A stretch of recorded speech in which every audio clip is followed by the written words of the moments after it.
Welcome, friends. You have dropped into another in our series of mental health extended conversations. This podcast series was born out of conversations that we were having as a planning committee for the annual Mental Health Awareness Breakfast that is a fundraising effort for Hawk-Grundy Mental Health. Our last year's breakfast featured a panel of experts that got to touch on wonderful, important points, but we didn't really have enough time for them to get deep into so many things that we want to learn more about. So we've had extended conversations on those mental health issues with each of our panelists. Today, I am delighted to have the executive director of Hawk-Grundy Mental Health join us, Tom Eachus. Thanks for joining us. Thank you for the invite, Susan. Yeah, so, Tom, this is going to be my third year on the committee planning to get ready for the Mental Health Awareness Breakfast, and we have quite a clan, that we've established, and you're sort of the man with the plan behind our clan. So I want to give you an opportunity to just talk about how you came to Hawk-Grundy Mental Health and where you're at right now. Oh, wow, you want me to go way back, Susan.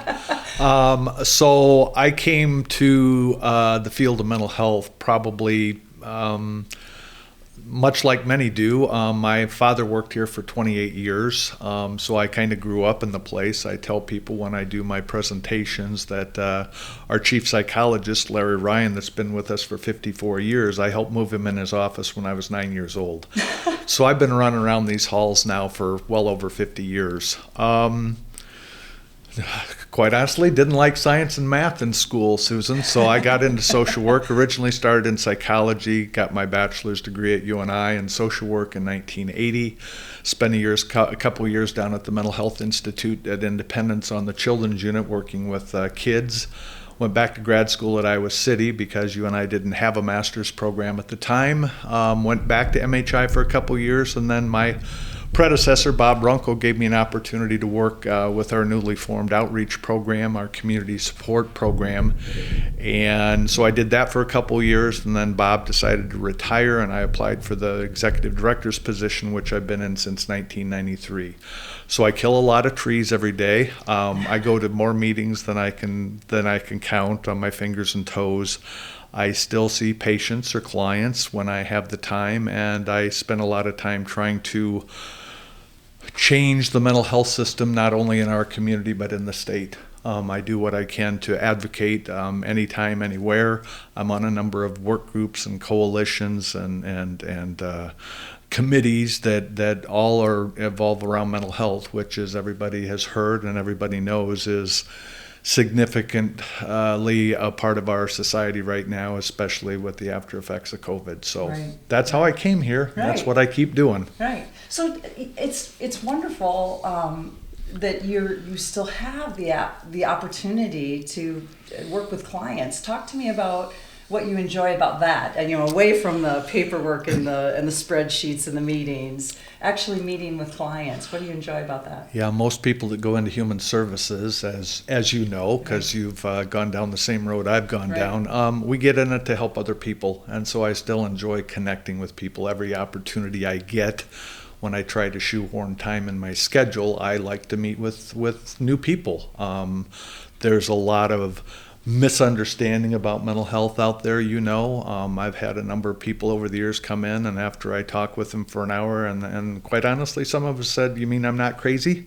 I said, "I haven't met a crazy person yet in 35 years in this business. I've met a lot of people with some very serious problems, but education has been one of the key components that our organization was founded under in 1949. So anytime we have an opportunity to educate not only patients, but family members, community agencies, the general community, which is where the mental health breakfast sprang from, it's our opportunity to provide information to dispel a lot of the misinformation, reduce the stigma, and make it okay for people to say, I'm struggling, I need some help." Right. That's beautiful.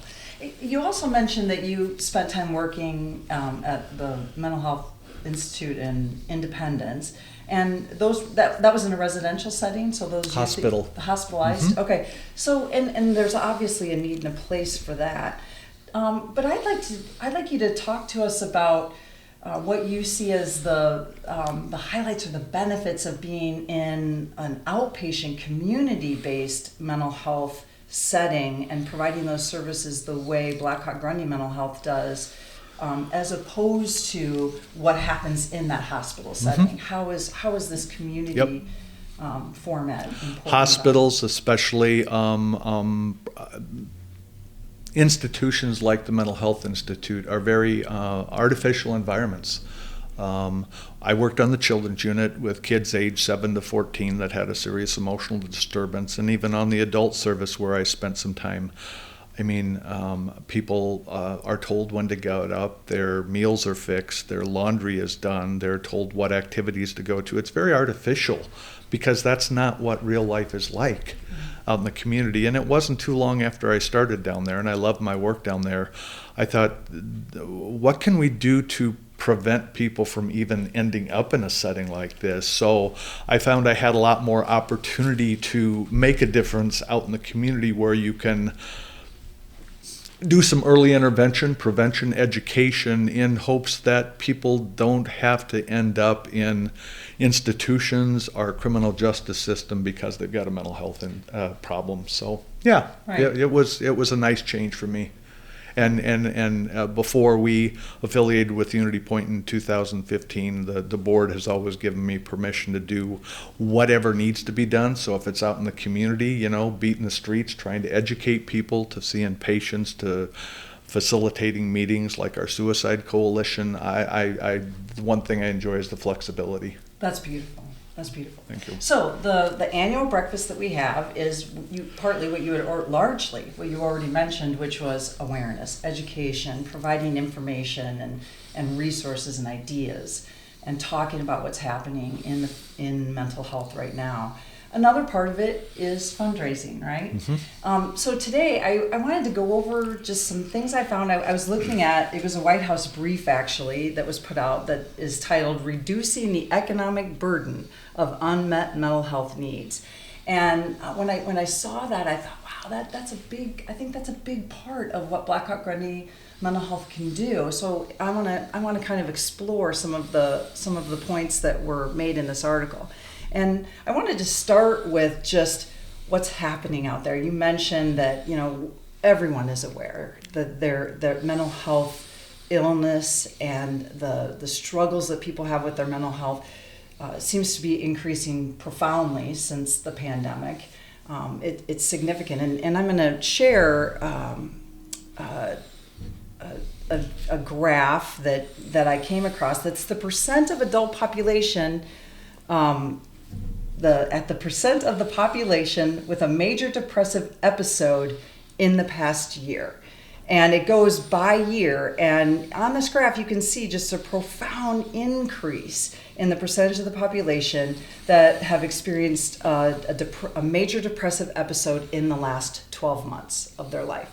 So I think many of us, have days where we just don't want to get out of bed, or we have weeks at our job or with our family, and with the holidays coming up, that we're really struggling. Can you help define for our listeners, for our viewers, what are we referring to when we say a major depressive episode? What is that?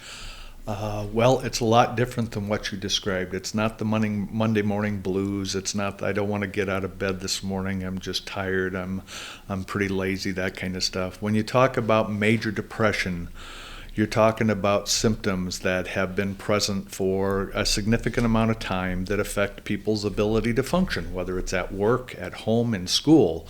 Some of the hallmark symptoms are a lack of motivation, a lack of energy, a lack of drive, problems either sleeping too much or not enough. Most people think when people are depressed, all they want to do is sleep. I've seen people come in and said, I haven't slept, more than 2 hours for the last 3 weeks. That's not normal. Most people think when you're depressed, you eat more. Some people stop eating altogether. So changes in personal hygiene, isolation, restlessness, irritability, all those things together. It may not be one particular symptom. It may be a combination of things that truly interfere with people's ability to get up and live their life the way they want to live it. So there's a lot of people years ago the statistics were that by 2020, depression would be the leading cause of death and disability in the world. And now we passed 2020, and if there's anything that the pandemic has done, it's highlighted the real impact of mental health on folks. So not to look for good things that came out of the pandemic, it certainly elevated the whole discussion about mental health, as you said. Absolutely, and when talking about the financial impact on it, this is another part of this report that I read that says people with psychiatric disabilities are the largest contributor to growth in Social Security disability insurance, and that as of 2020, 18% of SSDI beneficiaries, which is equivalent of 1.4 million individuals, suffered from depression, bipolar, or psychotic disorder. So they're saying that the mental disorder category is 29% of the beneficiaries for SSDI. So they're saying that that's a larger portion than if you take the people who cannot work due to injury, cancer, disease of circulatory system, and nervous system all combined. So we're talking about a chunk of people that are getting the support they need, right? They're getting the support they need through SSDI, but it's because of mental health disorders. That's a pretty significant economic impact. Oh, it's huge. Yet in previous research, the increase in cost of mental health and substance abuse services is like 25th on the list of the leading drivers of the cost of healthcare. But those are significant numbers, and it truly talks about, with those numbers, Susan, these are our friends, our family, our relatives, our coworkers, because 1 in 5 Americans are going to be affected by some type of mental health problem in their lifetime. So we're talking about 54 million people, and just those numbers are huge. I'm surprised, quite honestly, they aren't bigger than that, because I know of many people that went through COVID before they knew what COVID was that are still struggling 3.5 years later. They can't do what they used to do. Sean and I know someone at Allen that works there, that he went from a full-time, very vibrant, active employee to somebody that gets dizzy during the day. He does not have any strength. He doesn't have any energy. He's down to working part-time, and it truly... and they tell him, we can't tell you whether you're ever going to get those things back. So it certainly elevated the whole topic of mental health and what some of this stuff does to people. So those are staggering numbers. It is staggering.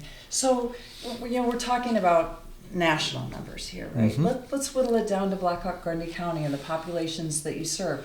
Talk to us about what these mental health services can do. Can someone really get the support that you offer, and what some of those supports are, and find their way back to employment and find their way back to be more independently, economically stable? Yeah, if we couldn't, then I'd find something else to do, because I'm always the eternal optimist in terms of getting people the help that they need and improving the system. That said, we, like most other mental health providers in the United States, are struggling to find staff. We're struggling with the reimbursement for our services. Probably the biggest thing that addresses some of your questions are our school-based mental health program. We're going to get into that. We started that way back in 1990 with 1 part-time person. Now we have 14 full-time mental health professionals working in the schools, because if you believe, and this is my belief, a lot of people say, well, you spout all this stuff. Yeah, it's valid, because if mental illnesses are a biologically based brain disease of some kind, we know that there's a hereditary genetic link in many families, where if, your entire family history or family tree is filled with people with depression, you're likely to have depression. So there's a connection. So if you believe that, and we can address some of those issues and problems and symptoms that develop in childhood and adolescence, maybe we might not be able to prevent some of the serious impacts of mental illness, but maybe we can mitigate some of the damage that's done.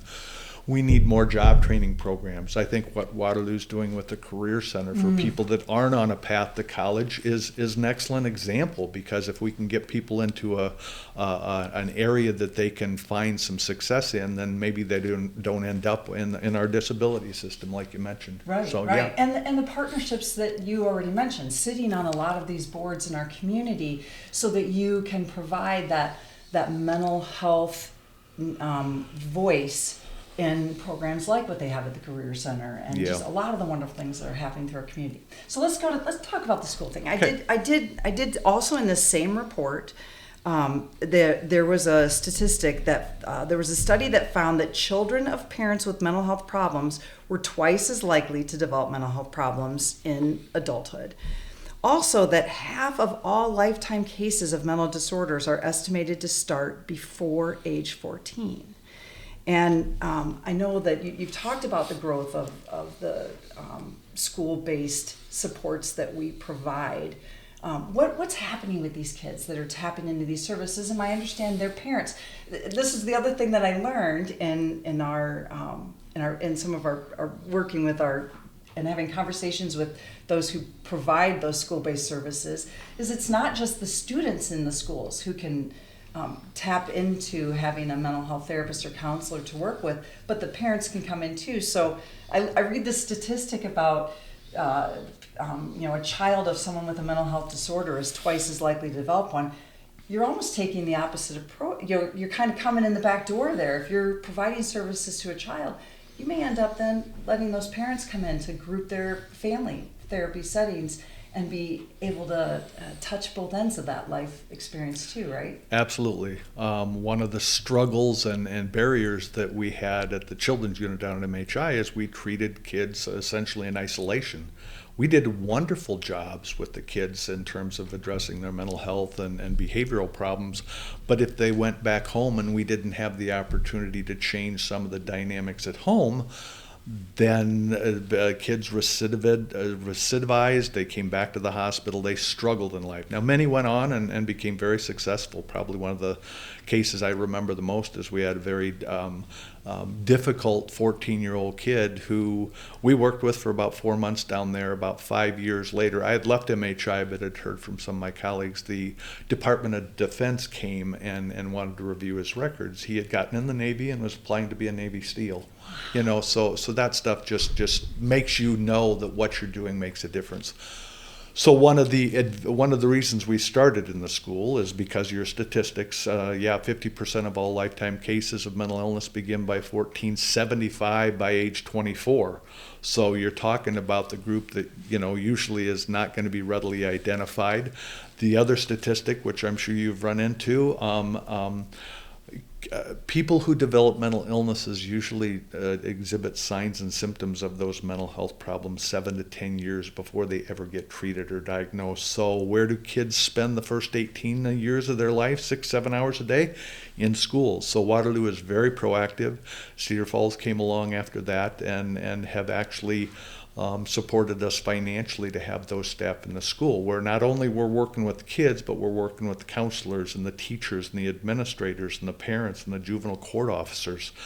So as much as the demand for those services to see kids has increased exponentially, we know we can't treat kids in a vacuum. So all those other components of a kid's life are what the staff in the schools spend a lot of time doing.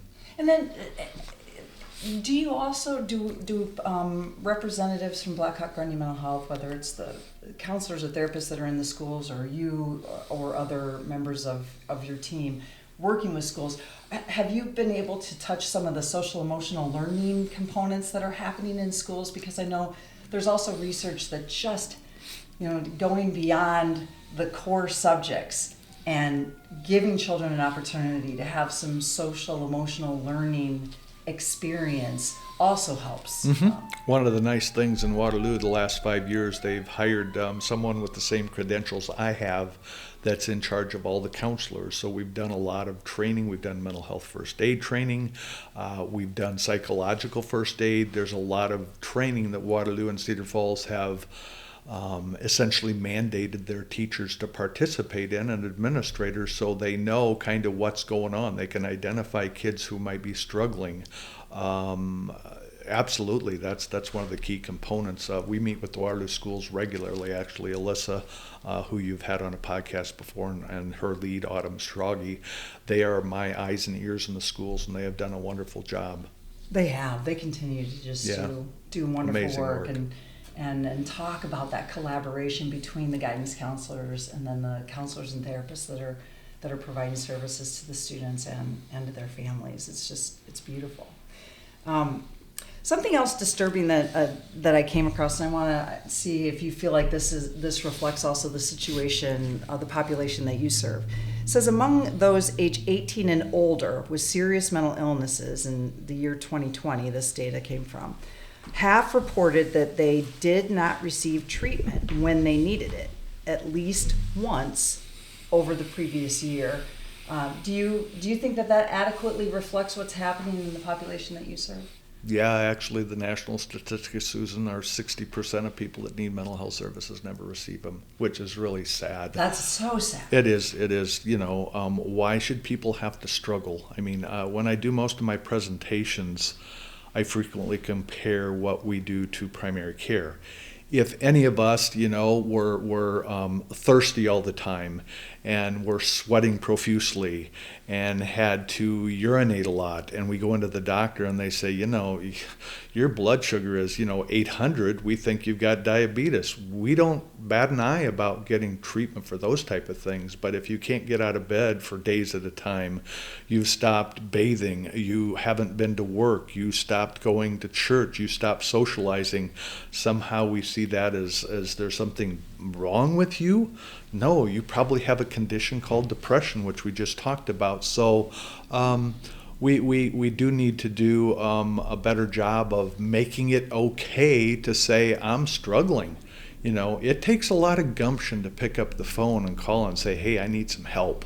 But one of the nice things in our community, and in many other communities, I don't want to say that we're as far ahead as some, but the other statistic that's important right now is primary care professionals in the United States prescribe close to 70% of all the mental health medications that are prescribed in the U.S. Right. So they've been a great ally. Right. Most of the primary care physicians that we've known and worked with over the last 35 years I've been here are very willing to identify and treat, run-of-the-mill depression and anxiety. Not that any mental health problem is run-of-the-mill, but they do an excellent job. It's when you get into the bipolar illnesses and the schizophrenic illnesses that they probably are not well trained in that, but that's where we want to see those people because they have more complex, difficult needs. So we've done a lot of work in the community to do that education, but we still need to reach the person, just like the VA has done. About 22 veterans a day are killing themselves. Now I hear the latest is 16. We've obviously done a better job of reducing veteran suicide, so how can we take those same principles and educate our community so it's okay to pick up the phone? The thing we do, and I know you're going here pretty quickly, is so if you pick up the phone, how long does it take to get in? Mm-hmm. That's where the workforce shortage and the financial concerns, which is why we do the mental health breakfast, help support some of our programs. Right. So you follow the bouncing ball and eventually you end up there. I want to go back to the primary care physicians. So it's obviously very helpful that a person that if I'm struggling with mental health and I can get into my primary care provider, I can talk about what's happening with me. They're completely capable of identifying that diagnosis and getting me the medication I need. Then I'm still doing this, pretty privately then, right? They give me the medication, I take it home, and I'm taking a pill in the privacy of my own home. And seeking relief that way. Mm-hmm. Do you feel that, and I don't know if you can tell where I'm going with this, but I'm not getting mental health counseling in this scenario, right? So, do you have physicians that are not only willing to write the scripts and ease the burden? Because we're going to talk, we've already talked about, and I want to explore more the shortage that we have of professionals that are seeing clients and providing therapy. But do you have an ally relationship with primary care physicians that are not just writing a prescription, but encouraging their patients to do more than just take a pill? Because none of that. More than just take a pill. If you've got, I'll give you my version of it. If both your parents were depressed and you end up with depression and your depressive symptoms are alleviated by taking a pill, because the drug companies do a marvelous job of educating the public about the little bouncing egg, which is sold off. And if you take that and you can function, maybe you don't need therapy, you don't need counseling. But if you have experienced a lot of trauma in your life, abuse, neglect, domestic violence, traumatic experiences, that the medication only does a certain part of that and you do need counseling or therapy. Yes, we've got those relationships. I get calls every week from primary care doctors saying, got this patient, but a little bit more than just medication management. Can we get them in? Certainly. We don't just take patients that are in the Unity Point system. We take patients from all over the community, pastors, DHS, probation.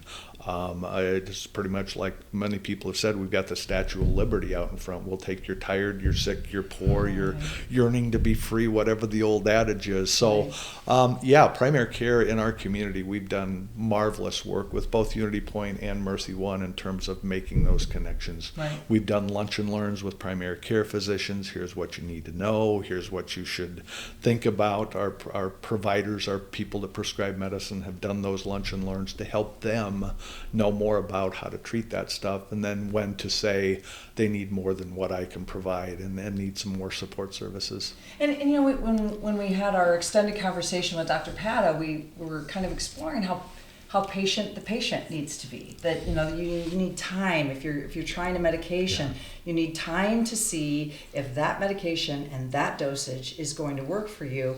And then you're talking about and maybe that will be enough, right? Maybe it'll just be the right medication, the right dose at the right time.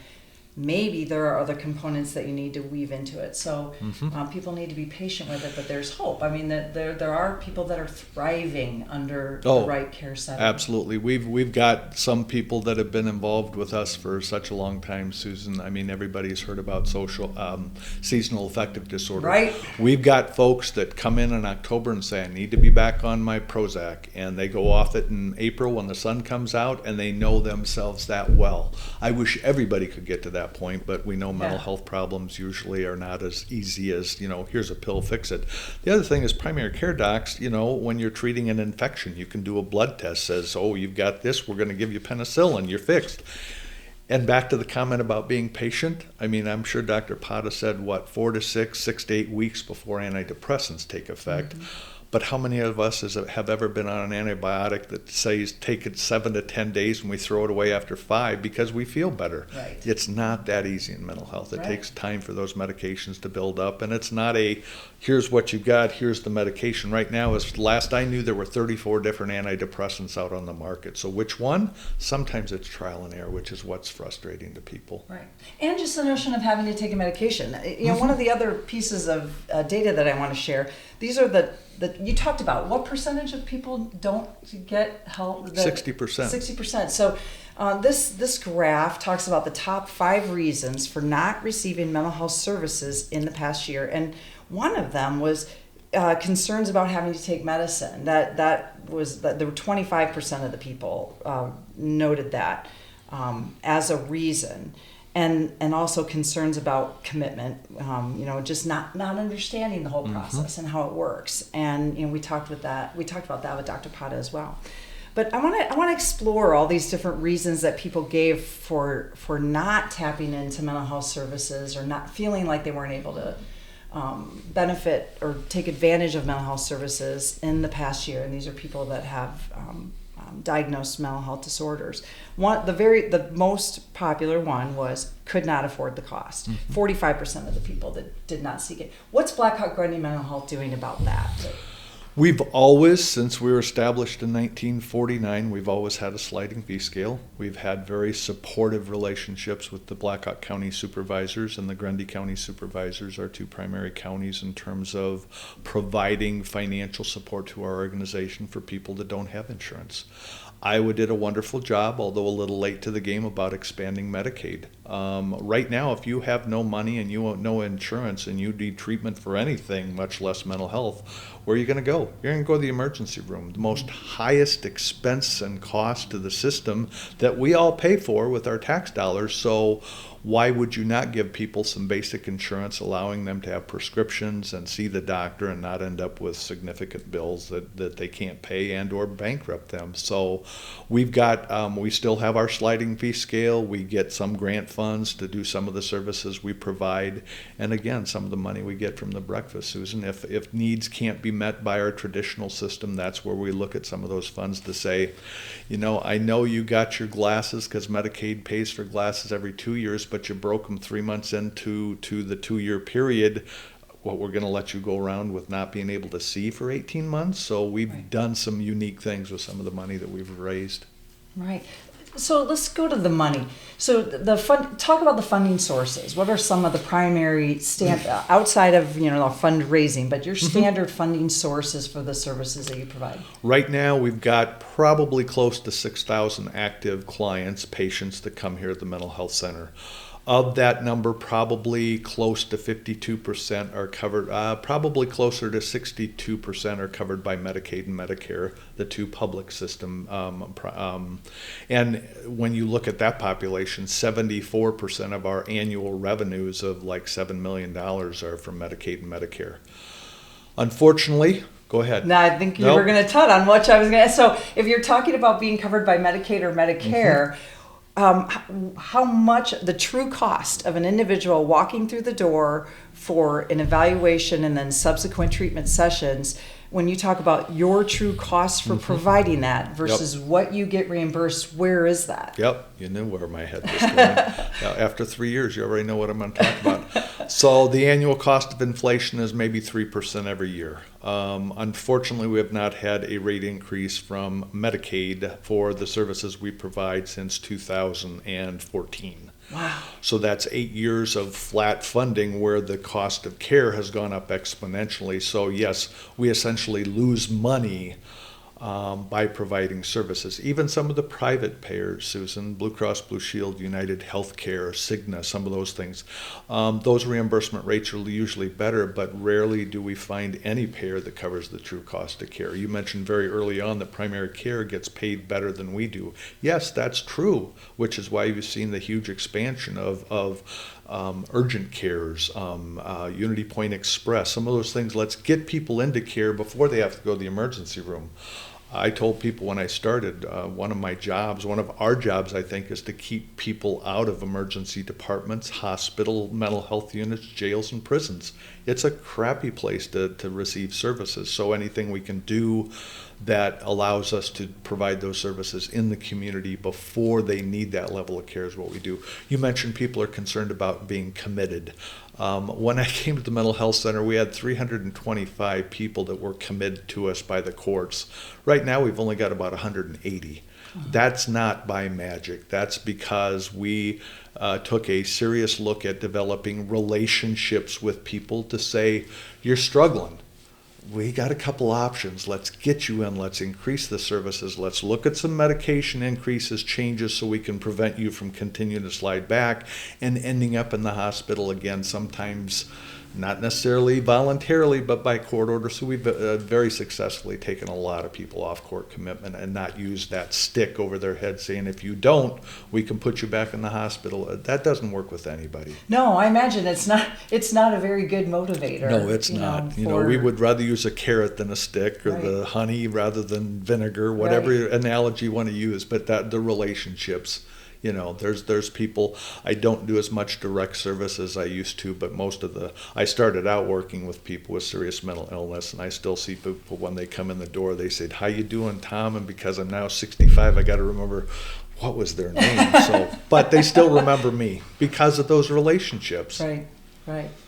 Well, and I remember in our conversations about the school-based programming that a lot of the kids that are receiving services while they're in school have the opportunity to tap into services even after they graduate. And I think that says a lot about the importance of it being self-driven, not committed. One of the nice things, and you know as well as I do, we're in a business where it's all based on relationships. If you can't relate to people, you shouldn't be in the mental health business.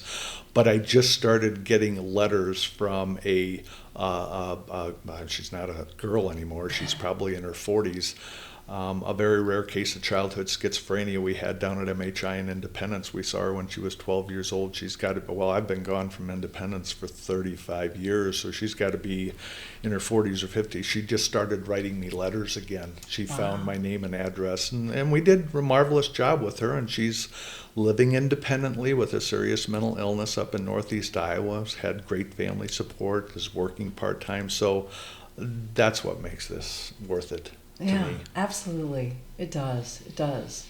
Helping people and having them turn around and let you know that they're still doing well. And or the people that have spent, I mean, one lady, when we first started doing what we're doing, I spent a lot of time tracking down how many days have you spent in the hospital or at MHI over the course. I mean, one lady that I worked with had 53 admissions to MHI in Independence, some of them lasting months, and to see them not have to go to the hospital anymore because we were able to develop relationships, provide services, find a medication that worked, that they were willing to take routinely, even if it's a long-acting injectable, rather than saying you have to get it, this is why you should get it. And many people on those medications now come in on their own. We go pick them up because that's easier for them than trying to wait for the bus or taxi services, but it works. We don't have to threaten or badger or grovel to get people to come in. They understand that the medication helps keep them at a higher levels of care, so that's been rewarding too. So you're kind of tapping into the next thing I want to talk about. One of the other of the top 5 reasons is actually the second most prevalent was I don't know where to go for the services.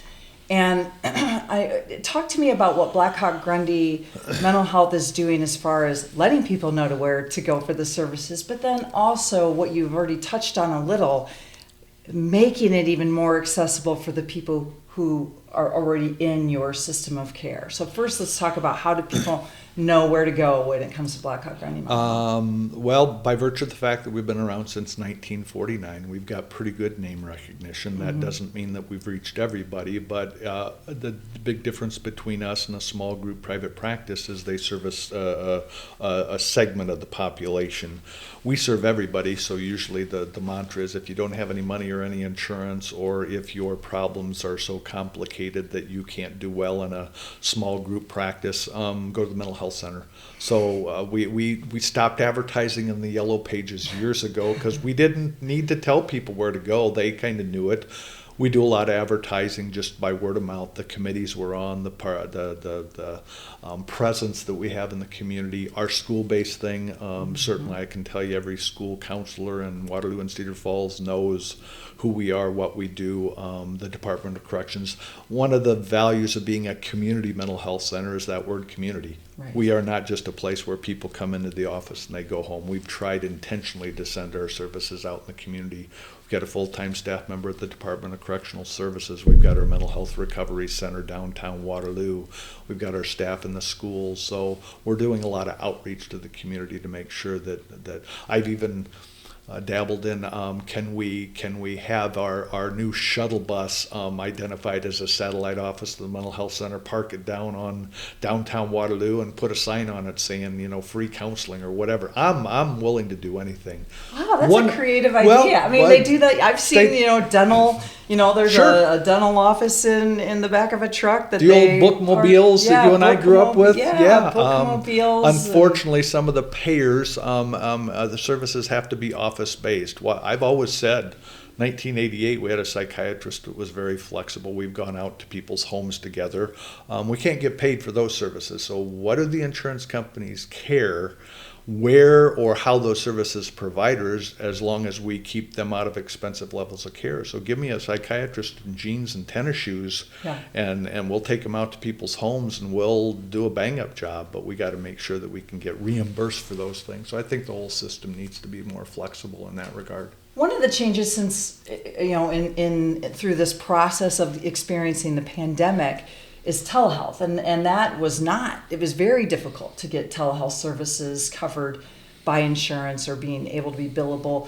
And does that continue to be maintained as a billable service? And how is Black Hawk-Grundy County tapping into that? We actually got in the telehealth business in 2011, Susan, long before everybody even knew what a pandemic was. So when it really ramped up, and we were part of Unity Point at the time, Unity Point was trying to ramp up their telehealth, and they found out what we were doing. They said, just keep doing what you're doing. You guys are way ahead of even us in terms of expanding services. So yes, we've got nurse practitioners providing telehealth from Western Iowa, from Billings, Montana, a social worker full-time telehealth from Southern Iowa. Most people, especially Midwesterns, would like to reach out and touch somebody. Right. But I also said in 2011, when we were as short as people as it's actually worse now than it was then, beggars can't be choosy. Right. A good flexible telehealth provider can be just as valuable as somebody in the office. So right now, most of the payers are still reimbursing for telehealth. They've recognized the value of that. So we really haven't had a problem too much in terms of getting paid for what we do with telehealth. So with telehealth, you have had since 2011, the infrastructure, the technology, you've been, figuring that out. What has to be happening at the patient end of this? What does an individual need to have? Do they need internet access? Do the people you serve have what they need from their end to tap into telehealth? Not all of them. Yes, you need internet, and for us, it's the highest speed internet we can get because we've got 3 full-time telehealth providers, and if that goes down, we've actually got a backup internet provider. So you don't want the pixelated screen, you don't want something to cut off, then have to reconnect. While most of society now has some sort of smartphone, internet access in some of the rural areas is still pretty tough. And we've used every platform available: Zoom, Doxy, Doximity, DoxyMe, Video, AMWell, Teams. We'll use anything we have to connect with people, even if it's on somebody's smartphone while they're driving. Some of our providers still love to do virtual visits because they know patients can be reached pretty much any place, anytime, as opposed to the barriers that many of us have in terms of transportation. We've got a wonderful bus service here, but still, if you're trying to work, I've always said in the past, if you have to come here, go to DHS to fill out a food stamp application, go to the Social Security office out on Greyhound Parkway, you better plan on about 5 hours of your day just to get places where you need to be. So anything we can do to improve access to mental health services is crucial. You were talking about give me a psychiatrist in jeans and tennis shoes and let them go into the home. Mm-hmm. Can you have your psychiatrist in their own office setting and somebody else with technology going into the home? I mean, is that going to be a billable service? Sure. If that psychiatrist is in an office and somebody else is walking into the house with a absolutely, with a laptop or one of the things iPad? You talked about, and I've kind of built at least my career on, is collaboration. I don't need to know everything. I need to know who to call. So one of our strongest supports has been from the Community Foundation of Northeast Iowa. A year and a half ago, I said, let me purchase some tablets with internet access and hotspots. So if they can't get here or they don't have the technology, one of the staff that works with them goes out to their homes and here's the laptop, here's Dr. Pata. I'll see you in a half an hour, whatever it might be. We've switched from the tablets to most of our community-based staff now have laptops with cameras, which is then a little easier to do that documentation. Right. So you bet. I mean, I would love that. Dr. Puslik and I, the psychiatrist in jeans and tennis shoes in 1989, we went out to an individual's home that had not left his house due to agoraphobia for 12 years. He still comes here. But he's much more functional. But I can't imagine never having left your house because of your fears.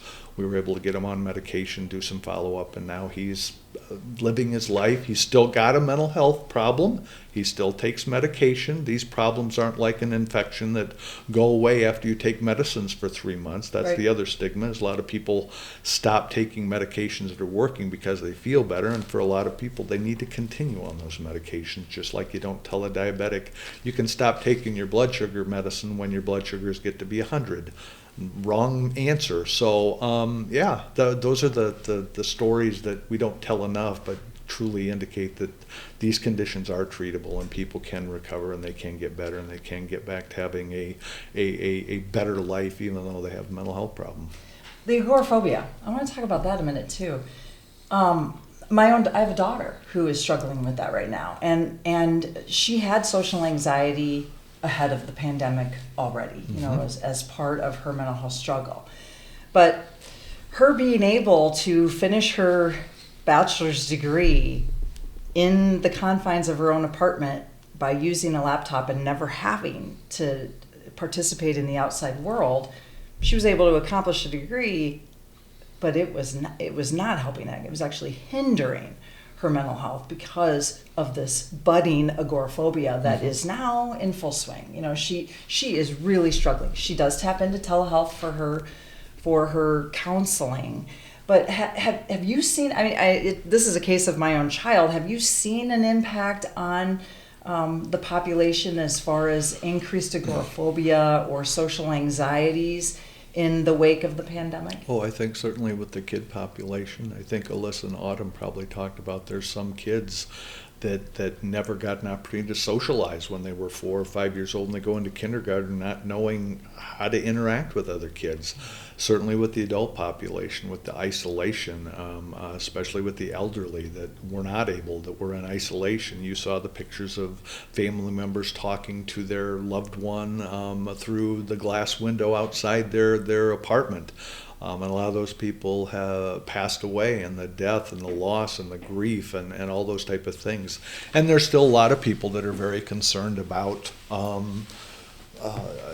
they still mask everywhere, even though the numbers have kind of been going up recently. But I've got people that are cleaning obsessively, and I'd rather stay home because I don't want to get sick. I understand that. Oh yeah, I think absolutely. I think the agoraphobia is not just a social anxiety issue; it is a communicable disease fear issue as well for a lot of our population right now. And for some of that, as you probably know with your daughter, I think some of the things is, you know, a technique you and I both know about, systematic desensitization, where you try to help people, you know, take one little step each day or each week or each month to get back into life, which is very scary, especially because agoraphobia is an anxiety disorder. So people are fearful and anxious and scared and worried, and I get it. I get it. So one of the things we talked about with Dr. Pato was both anxiety and depression, how depression can be, the symptoms of depression can be manifestation of an underlying anxiety. Feelings of anxiety can be manifestation of an underlying depression. Talk about that a little bit for our people that are listening. How do we know if the anxiety we're feeling is anxiety, or if the depression we're feeling is depression, or if it's, you know, one being symptoms because of the other? You know, one of the things in terms of community education about mental health, Susan, is there's a lot of self-administered screening test. Most of us that go to a primary care doctor are asked the two personal health questionnaire questions, which are related to depression. If you answer yes to one of the two, you get a PHQ-9, which is a more comprehensive depression screening, that if you've scored in a certain way, you've probably got some sort of depressive disorder. There's something called the Generalized Anxiety Disorder 7, the GAD-7. A lot of these things are available out in the public domain. You don't have to go see a psychologist and get formal testing to find out whether you might score high on a generalized anxiety disorder scale. ADHD, bipolar disorder, they're all out there in the public domain. But having the ability to again, educate people. This is what I might have. I give people those things, and the little scriptographic booklets, the stick figures, I'm very fond of giving those out to people for the first time when I see them. I said, I think you might have this. Take it home, read it, grab your yellow highlighter and highlight the things that are characteristic of your life. And some of them come back and said, you know, my picture should be in this book because you're explaining what I've lived with for years. Yes. So now what do we do about it? Right. And that's when you can have discussions about, you know, is it therapy? Is it a support group? Is it medication management? That's where the treatment options are not just like some people say, well, I'm going to be committed. No, you're not. Yeah. There's such a small percentage of people that get committed because their mental illness causes them to be a danger to themselves or others. Those aren't, they're not common type of problems. So that's catastrophizing, right? Yeah. Like thinking, okay, I don't want to divulge anything because I don't want to end up committed. Right. Short of that, take an example of going to a primary care provider for whatever reason. I've noticed this practice, and I can't tell you how long it's been going on, but even when they're checking your vitals, there's these little scripted questions that touch on mental and behavioral health. And if people answer those honestly, and I don't know what percentage of people when they're sitting with the nurse practitioner ahead of a visit, or if they answer those questions honestly and there is an indication of a mental health concern, what happens? What happens typically? Well, in the primary care office, again, most of them that I know are saying, I'm concerned with some of the answers to your questions. Can you tell me a little bit more about that? One of the things that I would, hopefully before I formally retire in my career sometime is I'm a firm believer in integrated mental health, substance abuse, and primary care. Mm-hmm. Instead of your doctor saying, I think you're kind of depressed based on these scores, I'm going to refer you over across town to an agency that you call, and let's say the phone's busy, or let's say they're very busy and can't get you in for 3 weeks, versus I'm going to take you down the hall, Susan, and I've got somebody I want you to talk to about some of the things you're struggling with. I did that out in Evansdale for about 2.5 years, a few years ago, and it was wonderful. Not only primary care got an education about what we actually do, but we knew how things worked in the primary care office. And one of my favorite champions right now is Quentin Stinger out in Evansdale. I mean, he would go down, I'd be sitting in an office, he'd say, "Come here, I want to introduce you to Susan. Susan, this is Tom. He works at the mental health center. We talked about it a little bit, and off we go to the races. The first opportunity to develop a relationship, that it's not, you're going to be on a couch and you're going to shrink my head, or you're going to commit me, or, I won't be able to pay for this." No, it's just common sense. We need to get there. And it makes sense. I mean, when you talk about the desire to normalize mental health and taking care of our mental health, having it incorporated with primary care, it just makes sense. Absolutely. I don't feel like there's something wrong with me if I'm at a primary care appointment and they say, okay, you need to go down the hall to the lab, we're going to take a blood. It's right there. So Same obviously thing. a lot of people have to do that. I'm not different, right? And so it makes sense that incorporating that all together would give an individual the sense of, well, yeah, this is all part of the picture. It's all part of our wellness. Cherokee Health Systems in Knoxville, Tennessee has been doing this work since 1985. Wow. I mean, they've got it 50 years now they've been doing that stuff, and it's very cool. So going back to this report that I was reading about, this White House brief, they made a statement in conclusion that I thought, wow, this is Black Hawk-Grundy mental health. They were talking about community mental health and behavioral health clinics.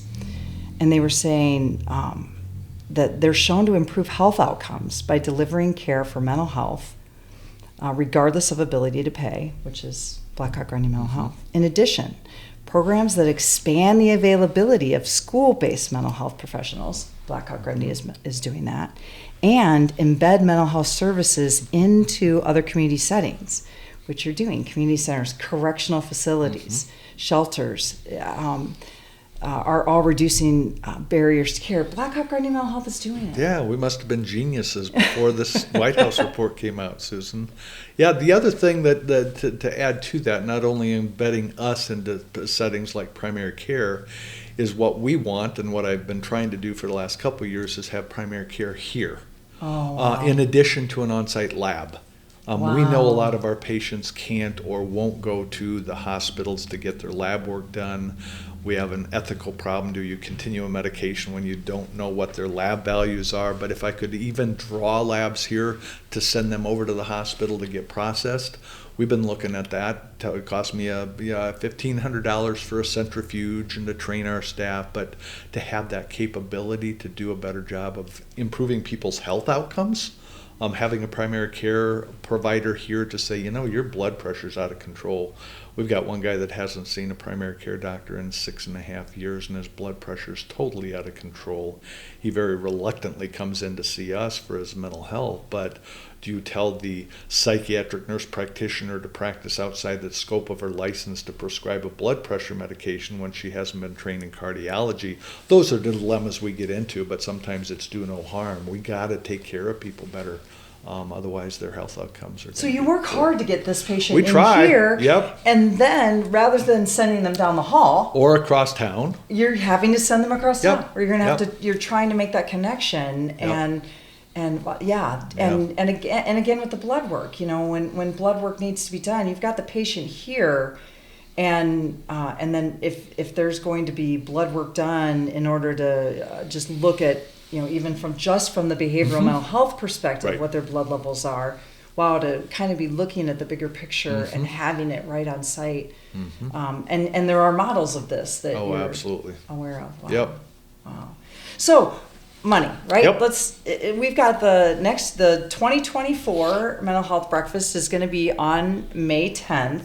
Talk about some of the things that if the people who are listening today or watching today, what if they're donating dollars? We talked about the economic impact of a community, right? That people who are receiving mental health services are more likely to then be, contributing to the workforce and not relying.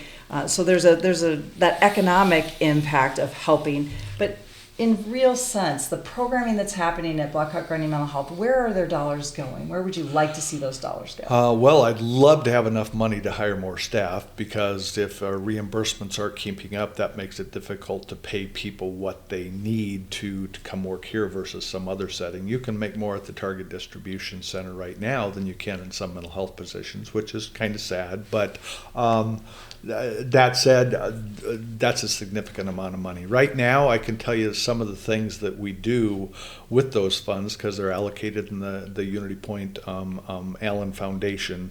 And let me clarify, there's a lot of misperceptions out in the community that because we're part of Unity Point, that they quote unquote contribute to our financial situation. We are strictly a fee-for-service organization. We get paid when we see people. We don't have a whole lot of grant fund money that says, well, 4 of your patients don't show up, you still get this money. That's not the way it works. So it's a struggle. And we see the most difficult of the difficult. So I can guarantee you, if you've missed 5 appointments at a private provider's office, you're not going to be scheduled anymore. You get referred here, which is why we have the community services, and that's one of the reasons why I love working here. The last time I talked to Joe and Bob Greenwood, I ordered 1,000 7-day medication boxes, and we hand them out like candy to help people who have a cognitive disorder organize their pills. We buy bus passes for people that can't afford a $45 monthly bus pass, so they can get to appointments, so they can get to the food bank, so they can get to Social Security. We have purchased people's glasses. We do a lot of things. We've bought personal hygiene equipment for people, because if you've bought a bottle of shampoo and you need deodorant, you need a comb, and you need a razor, and you need shaving cream, you're probably talking about $15. These people are living on SSI, which is less than SSDI, because people on SSDI have worked, people on SSI have never worked. So just the common basic human needs type of things, we will look at all those things. We bought food supplies that don't require a lot of preparation for people that are struggling with homelessness, and you can go to the food bank quite a bit, but sometimes that doesn't even help, and their food stamps don't go far enough. Ramen noodles, some of the basic stuffs that people don't have to be hungry all the time. So there's a lot of things that people's contributions. You're working up Maslow's hierarchy of needs, right? If you don't know where you're going to sleep or where your next meal's going to come from, I can tell you your mental health treatment is not on your top 5 list. So if we can address some of those social determinants of health, maybe it's easier for people to say, yeah, I'll come to that appointment because I feel better today because I had something in my stomach and I slept good last night. Yeah, all those things. Back to the workforce.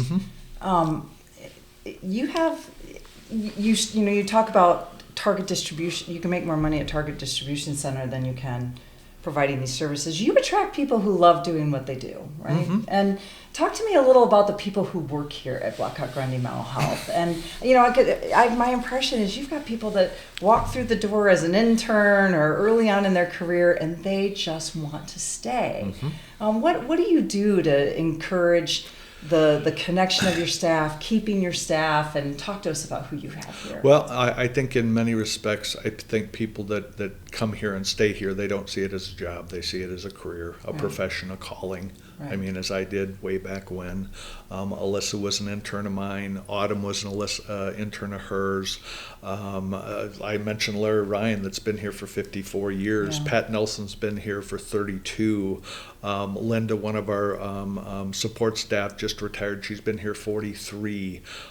Sue, our office manager, has been here since 1991, and she and I went to elementary school together. So I think people see it, even though we're part of a big family with Unity Point, we're still part of a family. We do a lot of stuff to recognize employees. We've got an employee engagement committee that does fun stuff. They just decorated the Christmas tree out in the front office. So, but it's also very stressful work, so we try to recognize people. We do some stress management stuff. We have barbecues during the summer for give them about an hour and a half. Otherwise, I lock them back in the office to see people. But the needs are great, but we need to recognize that it's very stressful work. So we try and take care of each other.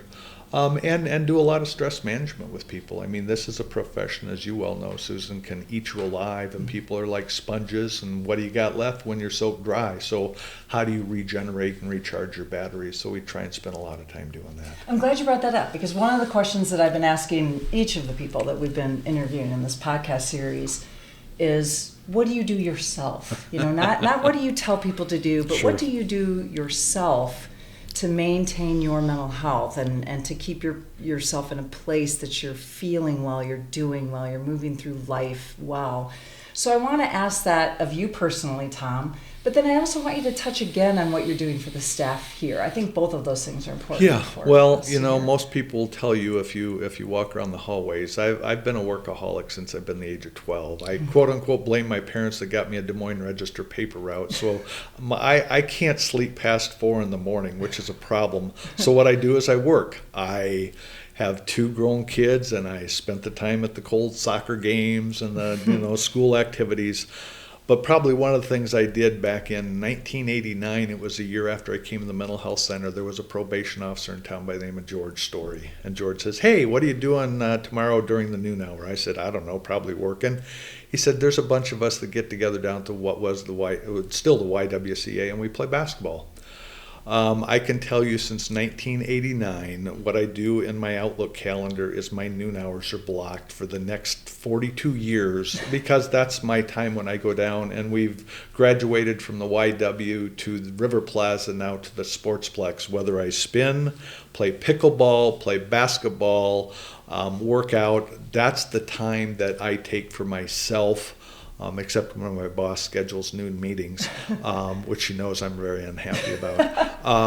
That's how I recharge my battery. I can watch mindless TV at night, World Federation Wrestling. You know, that stuff's real, even though they say it's I can zone out. I love to read. I don't have enough time to read, but I do a lot of things to take care of myself. I love lawn work. I do those things because that recharges me, and yet you'll still find me here on Saturdays and Sundays doing work, because that's what I also enjoy. Right. The work is endless, and it always has to be done, and I'm not as young as I used to be, but I still think I can do what I did 30 years ago. So that's what I do for myself. What we do for the staff is Unity Point has a process, and it's called intentional rounding. I have 35 direct reports under me that I am expected to touch base with them, at least personally, every 2 months as opposed to every month.